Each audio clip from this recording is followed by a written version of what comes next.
Zixthala's 6 eyes focused on the holographic display floating above her workstation. The blue light cast strange shadows across her gray, scaled face as she worked through the daily routine that had kept her busy for the past 15 years. As the chief archivist of the Galactic Council, she handled thousands of species registration updates, trade route verifications, and diplomatic protocols every cycle. Today felt no different from any other day aboard Convergence Prime, the massive space station that served as the galaxy's political heart. The station housed representatives from 847 different species, all working together to maintain peace across the known galaxy. Ships came and went through the docking bays like insects around a flower, carrying diplomats, traders, and travelers from countless worlds. The Veltiari had always been perfect for archival work. Their methodical nature and excellent memory made them ideal record keepers. Zixthala took pride in her accuracy and attention to detail. In 15 years of service, she had never made a significant error. She pulled up the next file in her queue, a routine verification for the species known as humans. They had joined the Council only 37 standard cycles ago, making them one of the newest members. Their representatives were polite enough, though they seemed oddly energetic compared to most species. They asked many questions and showed curiosity about everything, which some of the older Council members found mildly amusing. The humans had submitted their homeworld designation as Earth, using their primitive language system. Standard protocol required cross-referencing all planetary names with the ancient archive, a vast database containing the original designations given by the predecessors. This ancient race had mapped most of the galaxy before mysteriously vanishing thousands of years ago. Zixthala entered the spatial coordinates for the human homeworld. Sol 3, third planet from a yellow star in the outer spiral arm. The translation matrix hummed to life, searching through layers of ancient data that predated most current civilizations. She expected to see a simple confirmation. Perhaps the ancient name would translate to something like Blue World or Life Garden, as was common for inhabited planets. The predecessors had been practical in their naming conventions, usually describing a world's most obvious features.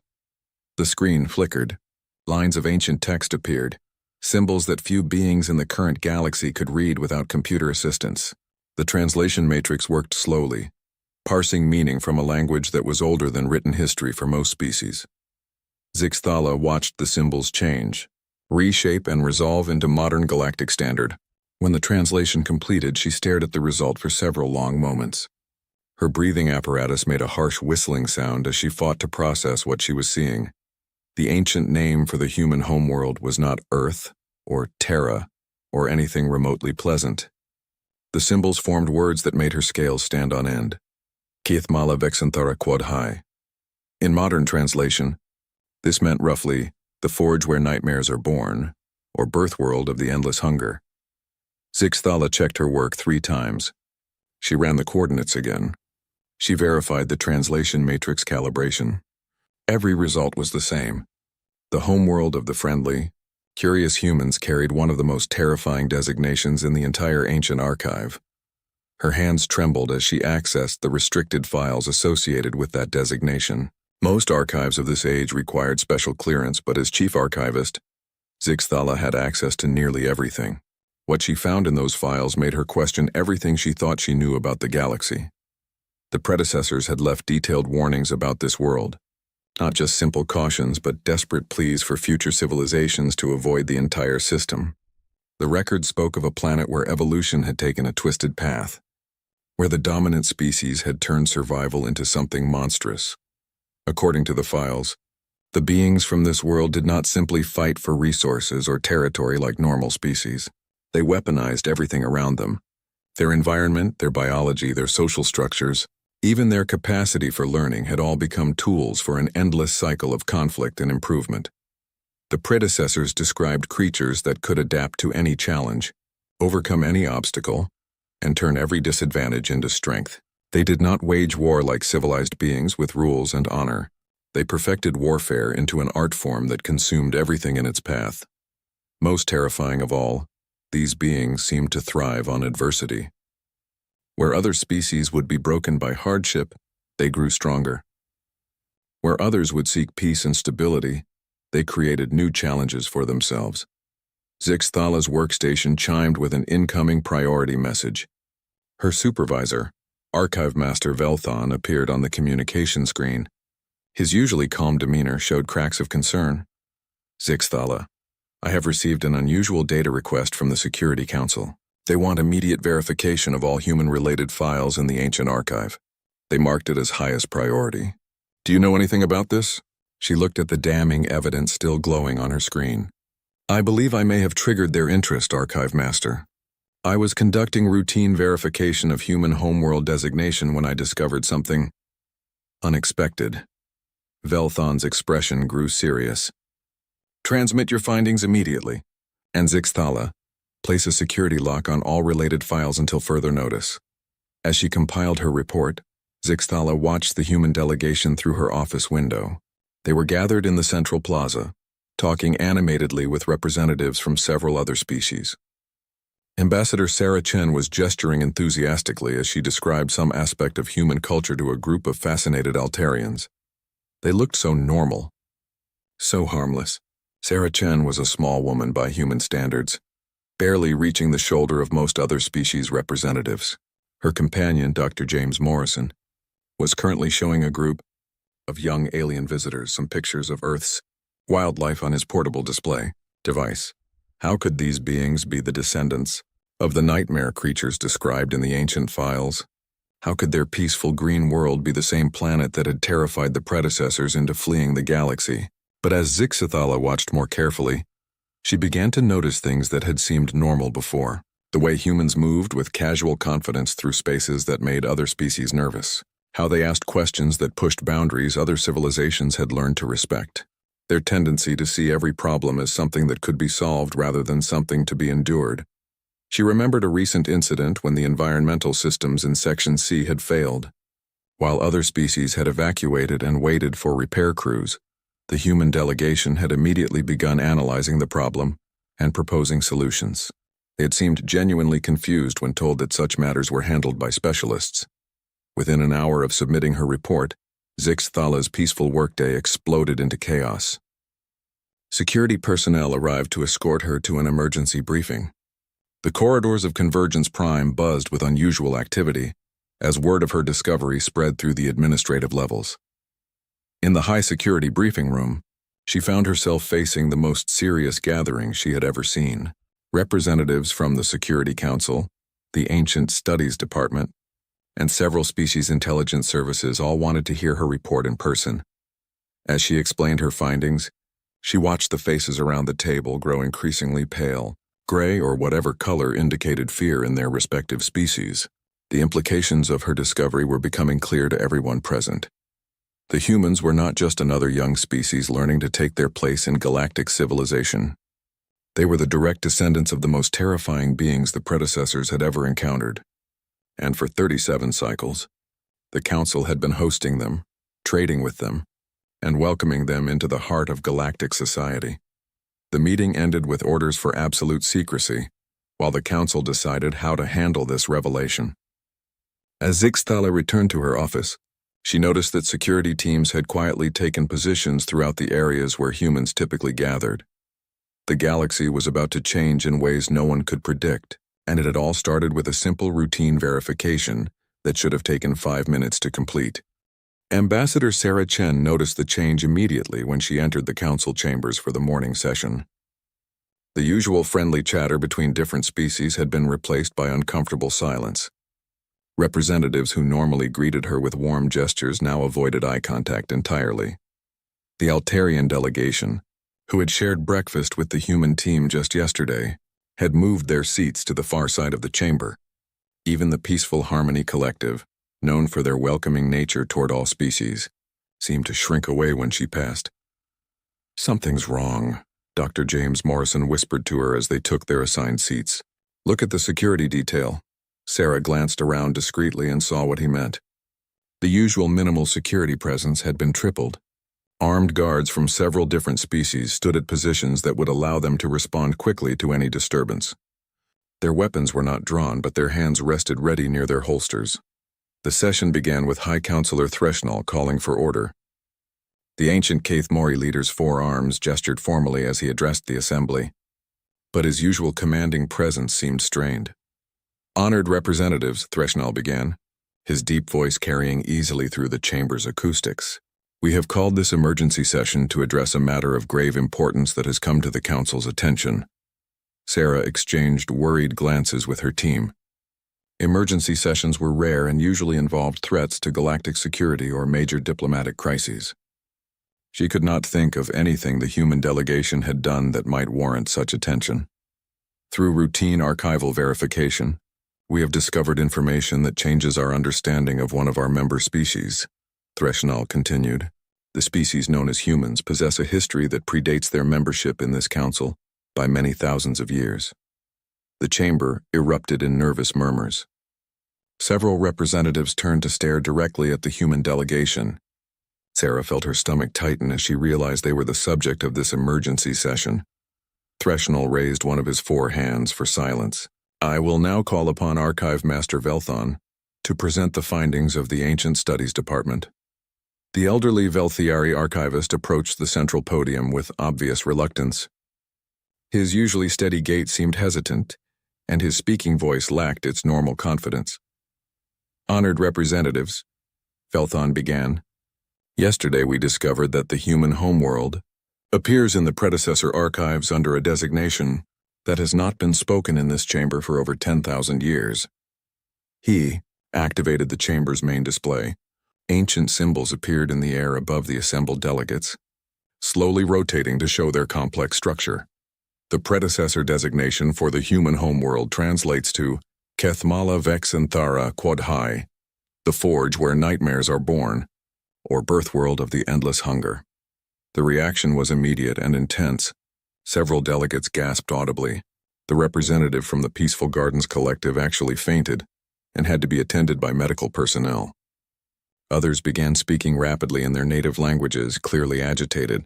Sarah felt the blood drain from her face. She had studied galactic history and knew enough about the predecessors to understand the implications. The predecessors had been the galaxy's dominant civilization before mysteriously vanishing. If they had given Earth such a terrifying name, there had to be a reason.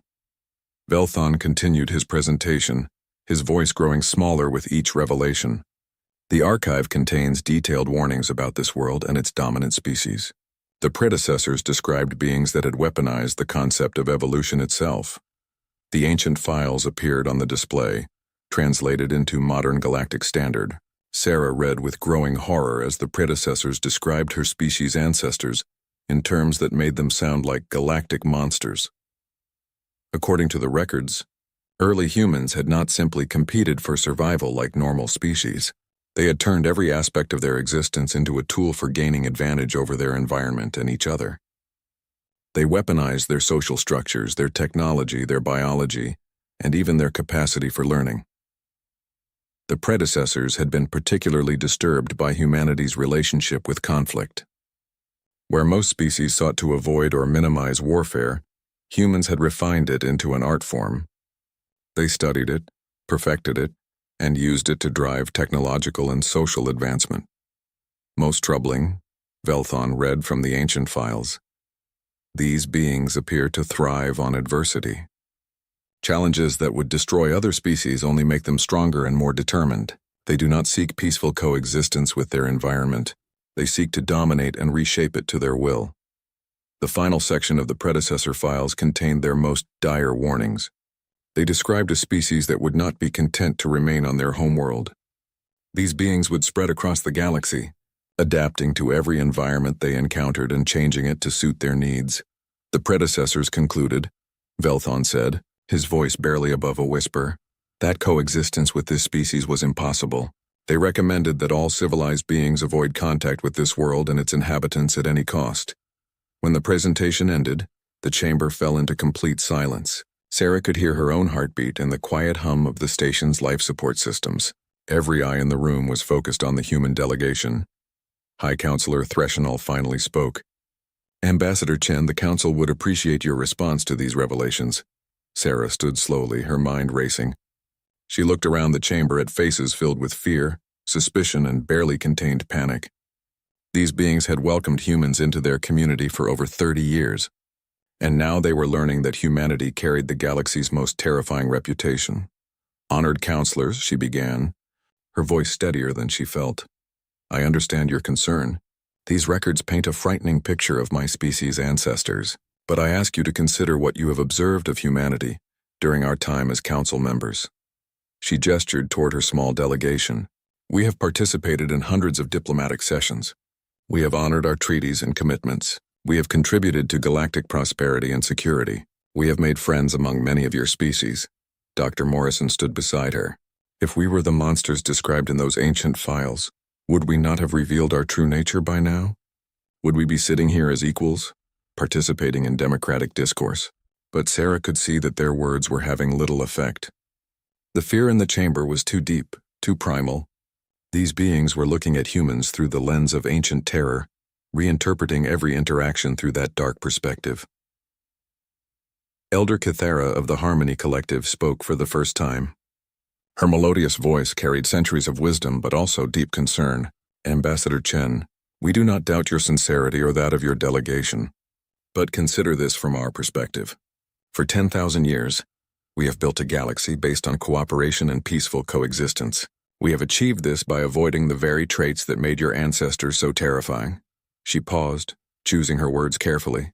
"Your species possesses a drive for constant improvement and expansion that our civilizations have learned to suppress in ourselves. We have chosen stability over growth, contentment over ambition. These choices have given us peace, but they have also made us vulnerable to any species that retain those ancient drives."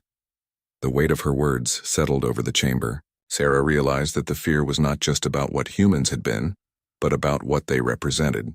Humanity embodied everything these civilizations had deliberately chosen to abandon in their pursuit of galactic peace. As the session ended, Sarah watched the other delegates file out, many casting fearful glances at the human delegation. Security personnel remained in position, making it clear that the humans were now under discreet but constant surveillance. Walking back to their quarters, Dr. Morrison spoke quietly. "Sarah, I think we need to prepare for the possibility that our membership in the council may be in serious jeopardy." Sarah nodded grimly. The revelation of Earth's ancient name had done more than just reveal historical information. It had awakened fears that had slept for 10,000 years and forced the galaxy to confront the question of whether peaceful coexistence with humanity was possible or desirable. The friendly galaxy that had welcomed them with curiosity and warmth now looked at them with the ancient terror of prey animals who had suddenly realized they had been living alongside predators. The news leaked within 48 hours. Despite the Council's efforts to maintain secrecy, information about Earth's true name spread through the galaxy's communication networks like wildfire. Emergency diplomatic pouches carried the news to homeworlds across known space. Trade ship captains whispered the story in busy spaceports. Within a week, every major civilization in the galaxy knew that the friendly humans were descendants of the nightmare. Species that had terrified the predecessors into abandoning the galaxy. Commander Zekmar of the Altarian Defense Force received the classified briefing while his ship patrolled the outer borders of Altarian space. He read the report 3 times before fully accepting its contents. The peaceful species that his people had welcomed as trading partners in cultural exchange. Participants were the direct descendants of beings so terrifying that the ancient predecessors had fled rather than face them. "Sir," his communications officer called out, "we're receiving priority messages from the homeworld. Fleet Command is ordering all ships to avoid human space until further notice." Zekmar looked at the star charts displayed on his bridge screens. 3 major trade routes passed through or near human territory. These routes had been profitable for Altarian merchants for over 30 years. Now they were being abandoned out of fear. "Plot a course around human space," he ordered, "and send a message to any Altarian vessels in that region. They are to complete their business and depart immediately." Similar scenes played out across the galaxy. On the industrial world of Mechanics Prime, the Peaceful Builders Guild held an emergency session to discuss their extensive contracts with human colonies. The humans had proven to be excellent customers, always eager to learn new construction techniques and adapt them to their own needs. "But that's exactly what makes them dangerous," Guildmaster Teclon explained to the worried assembly. "They don't just use our techniques. They improve them. They take our designs and make them better, faster, more efficient. What we saw as healthy curiosity was actually the same drive that made their ancestors so terrifying. The guild voted to suspend all new contracts with human worlds and to gradually withdraw from existing projects. Similar decisions were being made by organizations across the galaxy. On the ancient world of the Harmony Collective, the Council of Elders gathered in their sacred grove to discuss the crisis. For 6,000 years, their people had not even possessed a military force. They had achieved perfect peace through careful cooperation and mutual understanding with their neighbors. Elder Solana, oldest of their kind, spoke with the weight of centuries. The humans have never threatened us directly. They have been courteous neighbors and fair trading partners, but the ancient warnings cannot be ignored.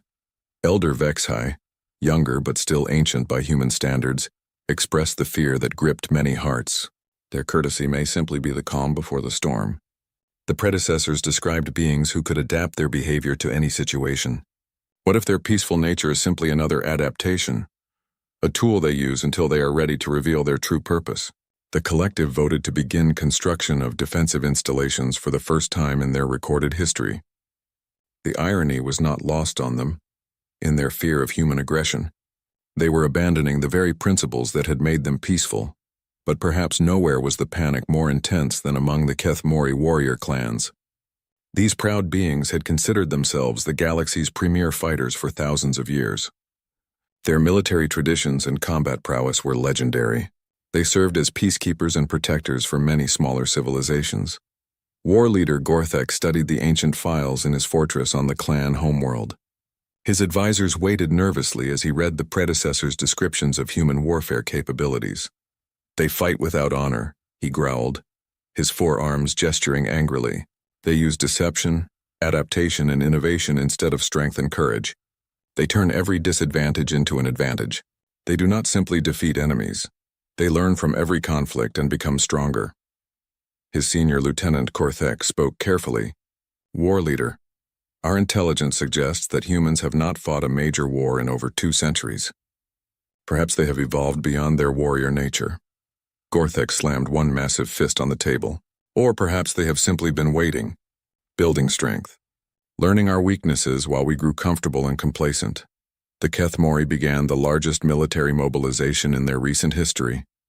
Ancient war fleets were pulled from reserve status and positioned along their borders. For the first time in living memory, the warrior clans felt genuinely afraid. Meanwhile, humanity remained largely unaware of the growing panic. Human colonies continued their normal activities. Their trade ships maintained regular schedules, and their exploration vessels pushed deeper into uncharted space, with the same cheerful determination that had always marked their species. Captain Lisa Rodriguez of the human cargo vessel Determined Progress noticed something odd when she arrived at Kethro Station for a routine supply run. The usually busy trading post seemed unusually quiet, and many of the docking bays that normally hosted ships from various species were empty. "That's strange," she commented to her first officer. "Usually we have to wait in line for a docking slot here." When they attempted to conduct normal trade negotiations, they found the station's merchants reluctant to engage. Prices for human goods had mysteriously increased, while prices for goods humans wanted to purchase had become unreasonably expensive. "I don't understand it," Rodriguez told her crew. "It's like they don't want to trade with us anymore." Similar experiences were reported by human traders across the galaxy. Business relationships that had been stable for decades suddenly became difficult or impossible to maintain. Human diplomatic missions found themselves canceled or postponed without explanation. Dr. Elena Vasquez, a human xenobiologist working at the Galactic Research Institute, began noticing changes in her alien colleagues' behavior. Scientists who had collaborated with her for years suddenly became distant and formal. Her access to certain research projects was quietly revoked. "I don't know what's happening," she confided to her human assistant, Dr. Park. "It's as if everyone is afraid to associate with us." The fear was not entirely irrational. As news of Earth's true name spread, many civilizations began reinterpreting human actions through the lens of ancient terror. Every human achievement was viewed as evidence of their dangerous nature. When human engineers helped repair a damaged space elevator on New Thessia, some observers saw it as reconnaissance for future conquest. When human doctors successfully treated a plague that had devastated the agricultural world of green fields, paranoid voices suggested it was a demonstration of biological warfare capabilities. The University of Galactic Sciences held an emergency conference to discuss the human question. Professor Velthanor, a respected expert on galactic history, presented a paper that sent shockwaves through the academic community. Consider the evidence, he argued. In less than 4 decades of galactic membership, humans have established colonies on 17 different worlds. They have adapted to environments that would challenge most other species. They have improved nearly every technology they have encountered. He displayed charts showing human population growth, technological advancement, and territorial expansion. If we project these trends forward, humans will become the dominant species in this galaxy within a few centuries. Not through conquest, but simply through their relentless drive to grow and improve. The conference ended with calls for immediate action to contain human expansion before it was too late. Back on Convergence Prime, Ambassador Sarah Chen found herself effectively isolated. The human delegation's quarters were under constant surveillance. Their movements were restricted to certain areas of the station. Other species representatives avoided them entirely. "We're being treated like dangerous animals," Dr. Morrison observed during one of their private meetings. "Dangerous animals that might explode at any moment." Sarah stared out the viewport at the stars that had once seemed full of friendly possibilities. "James, I think we need to face the possibility that our peaceful integration into galactic society is over. The question now is whether we can prevent this fear from turning into something much worse." Unknown to the human delegation, that question was already being debated in secret sessions of the Security Council. Some members argued for immediate quarantine of all human worlds. Others suggested more drastic measures. The galaxy that had welcomed humanity with curiosity and friendship was rapidly transforming into something else entirely. Ancient fears were awakening, and the peaceful cooperation that had defined galactic civilization for thousands of years was beginning to crumble. Children of the nightmare world were about to discover that sometimes the most dangerous thing about having a terrifying reputation is that people might decide to act on their fear before you have a chance to prove them wrong. Professor Yithandra had devoted her entire career to studying the predecessors. As the galaxy's leading expert on the ancient civilization, she had spent over 40 years analyzing their technology, culture, and mysterious disappearance. When the Security Council asked her to lead a comprehensive investigation into the human question, she accepted with both excitement and dread. Her team included representatives from 12 different species, each bringing their own expertise to the investigation. Dr. Elena Vasquez, the human xenobiologist, had been reluctantly included, despite many objections from Council, members who questioned the wisdom of allowing humans to investigate themselves. The investigation team gathered in a secure facility on Convergence Prime, surrounded by the most complete collection of predecessor artifacts and records in the galaxy. Their mission was simple in concept but complex in execution: determine the true nature of the threat that humans might represent. "We must approach this with scientific objectivity," Professor Yithandra announced to her team during their first meeting. "Our personal fears and biases cannot influence our findings. We are seeking truth, not confirmation of our suspicions." Dr. Klenther, a respected historian from the ancient archives world, raised one of his tentacles in question. "Professor, with respect, how can we maintain objectivity when we are investigating a species that may pose an existential threat to galactic civilization?" "Because," Yithandra replied firmly, "if we allow fear to guide our investigation, we will learn nothing useful. We will only confirm what we already believe." The team began by studying the original predecessor records in greater detail than had been attempted in centuries. Using advanced translation algorithms and archaeological analysis, they worked to understand not just what the predecessors had written, but why they had written it. Dr. Vasquez proved invaluable in this process. Her human perspective allowed her to interpret descriptions of human behavior that confused the alien team members. More importantly, her scientific training helped her remain objective even when the records painted her own species in terrifying terms.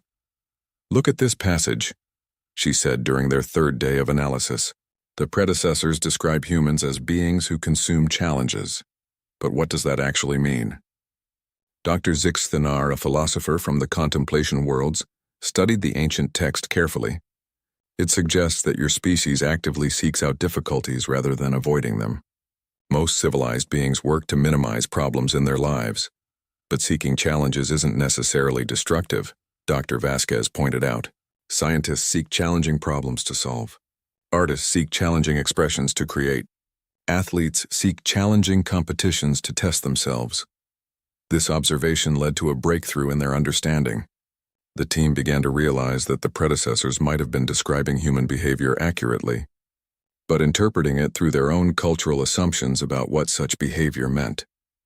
Professor Yathandra made the crucial connection while reviewing predecessor records about their own society.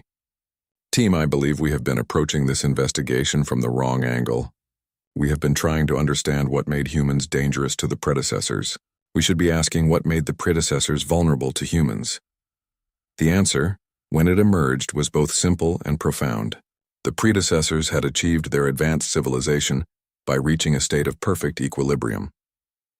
They had solved the problems of resource scarcity, territorial conflict, and social inequality. Their society was stable, peaceful, and efficient, but that stability had come at a cost. The predecessors had essentially stopped evolving. They had reached what they considered the ideal state of existence and had structured their entire civilization around maintaining that state unchanged.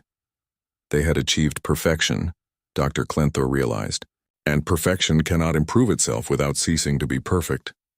Humans represented something the predecessors had never encountered, a species that treated perfection as just another problem to be solved. Where the predecessors saw completion, humans saw a starting point for the next challenge.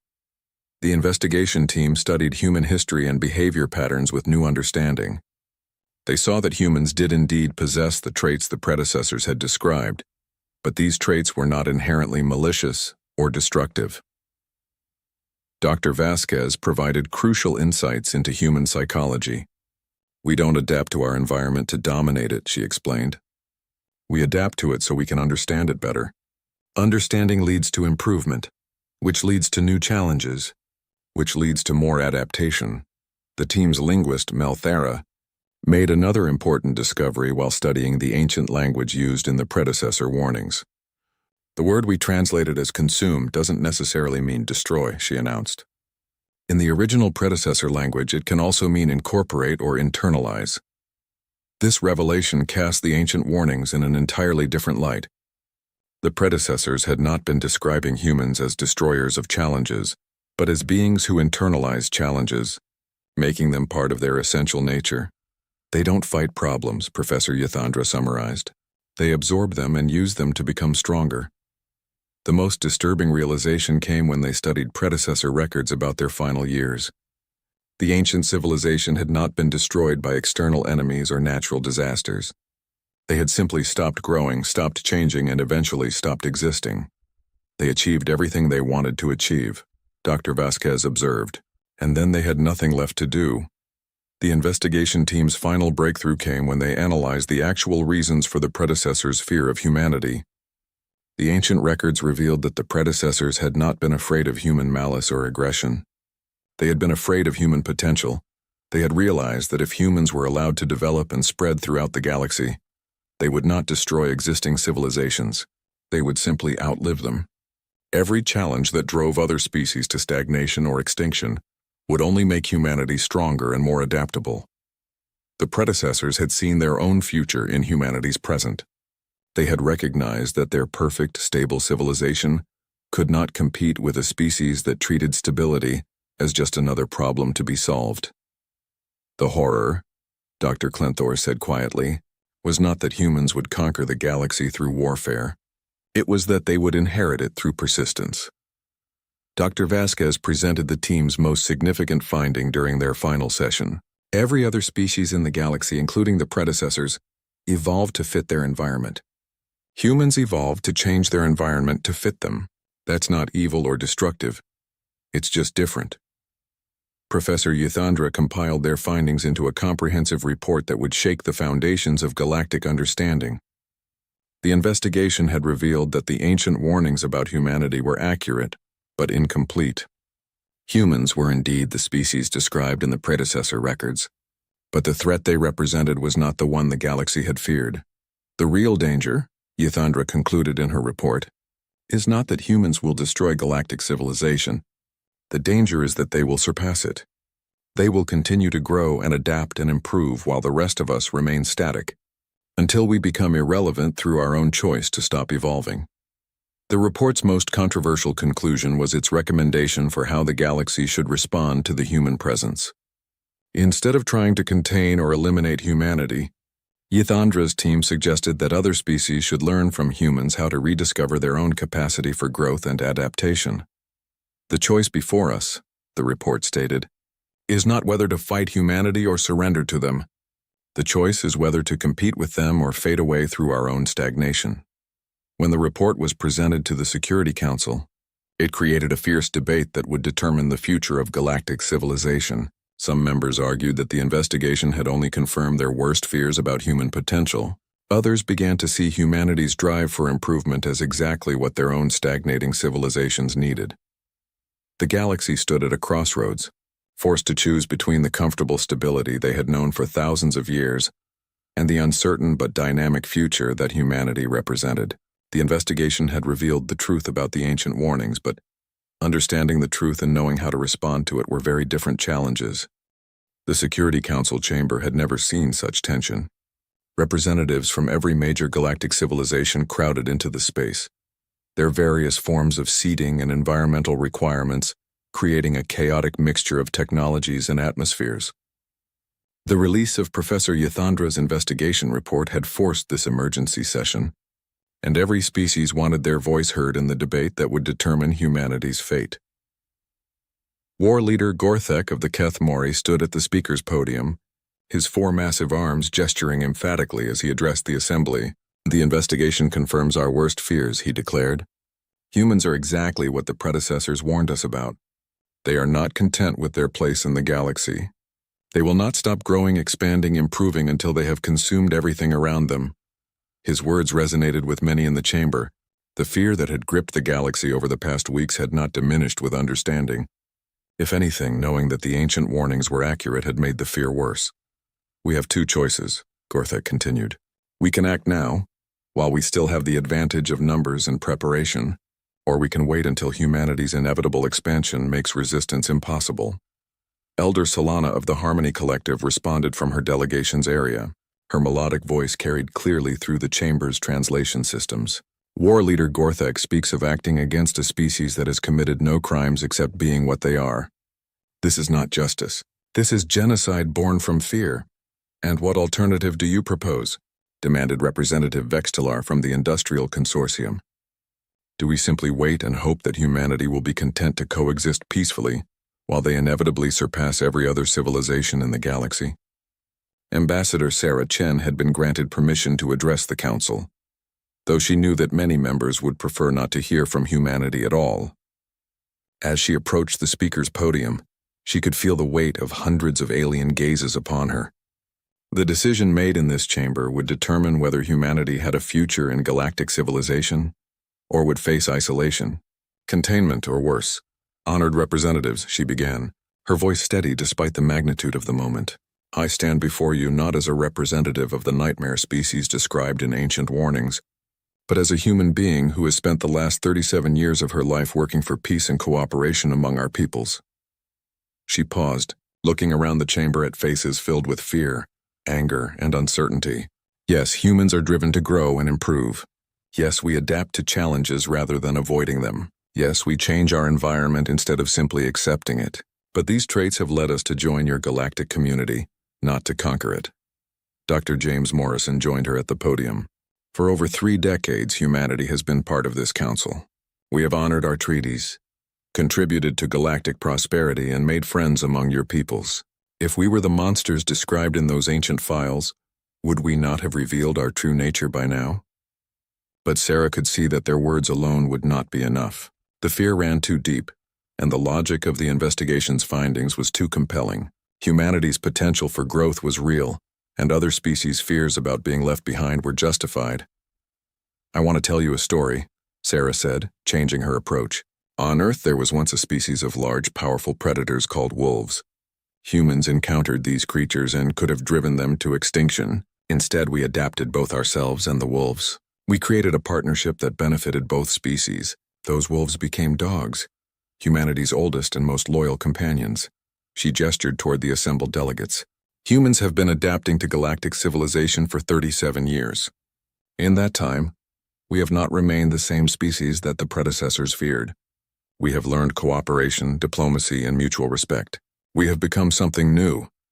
Professor Yathandra was granted permission to address the council as the lead investigator. Her presence at the podium commanded immediate respect from all present. The investigation has revealed that the choice before us is not between safety and danger, she announced. It is between growth and stagnation. The predecessors chose stagnation and eventually ceased to exist. Humanity chose growth and survived to join us here today. She activated the chamber's display system, showing comparative charts of civilizational development over the past few thousand years. Every species in this chamber has reached a plateau in their development. We have achieved peace and stability by avoiding the challenges that drive change, but this stability is also a trap. The chart showed declining birth rates, reduced technological innovation, and cultural stagnation across most galactic civilizations. We are all slowly following the path of the predecessors, whether we realize it or not. Elder Cathera of the Harmony Collective spoke from her position. Professor, are you suggesting that we should abandon our peaceful ways and embrace the chaos of constant change? No, Yathandra replied. I am suggesting that we learn from humanity how to grow without losing our essential values. How to adapt without abandoning what makes us who we are. The debate continued for hours. Some species demanded immediate action against humanity. Others argued for isolation and containment. A few began to express interest in the possibilities that cooperation with humanity might offer. The breakthrough came from an unexpected source. Dr. Elena Vasquez, the human xenobiologist who had participated in the investigation, was granted permission to speak as both a scientist and a human. You are afraid that humanity will surpass you, she said simply. You are right to be afraid because that is exactly what will happen if nothing changes. But it doesn't have to be a disaster. She looked around the chamber with the calm confidence of someone who had spent years studying galactic civilizations. The fear you feel about humanity's potential is the same fear your ancestors felt when they chose stability over growth. You have the power to make a different choice. Every species here has capabilities that humans lack. You have achieved forms of peace, cooperation, and understanding that we are still learning.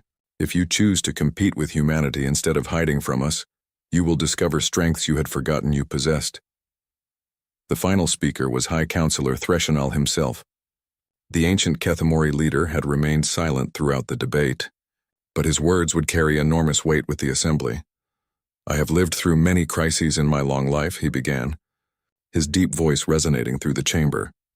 I have seen the galaxy choose peace over war, cooperation over competition, stability over chaos. These choices have given us thousands of years of prosperity.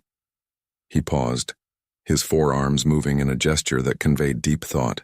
But I have also watched our civilizations slowly lose the vitality that once made them great.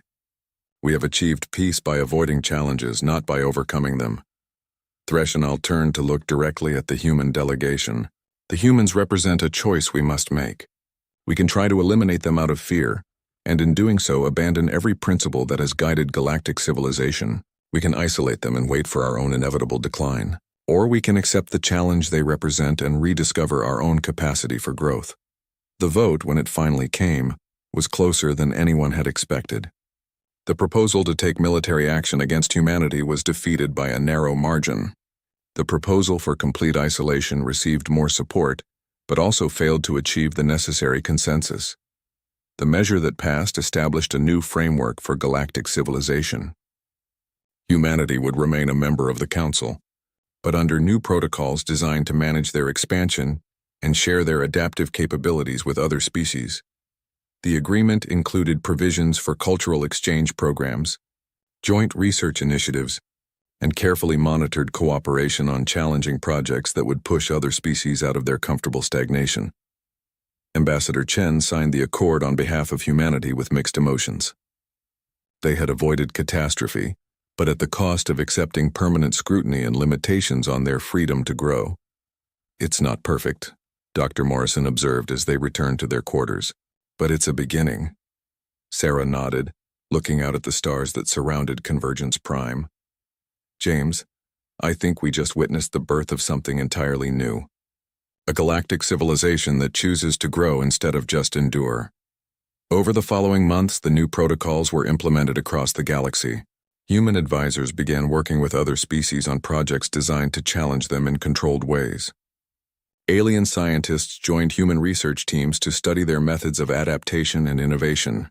The results were remarkable. Species that had remained unchanged for centuries began developing new technologies, exploring new ideas, and rediscovering their own capacity for growth. The galaxy started to feel more alive, more dynamic than it had in thousands of years. Not every species chose to participate in the new programs. Some remained committed to their peaceful isolation, and their choice was respected. But enough civilizations embraced the challenge of competing with humanity to create a new kind of galactic society. Thank you for watching and comment for next part.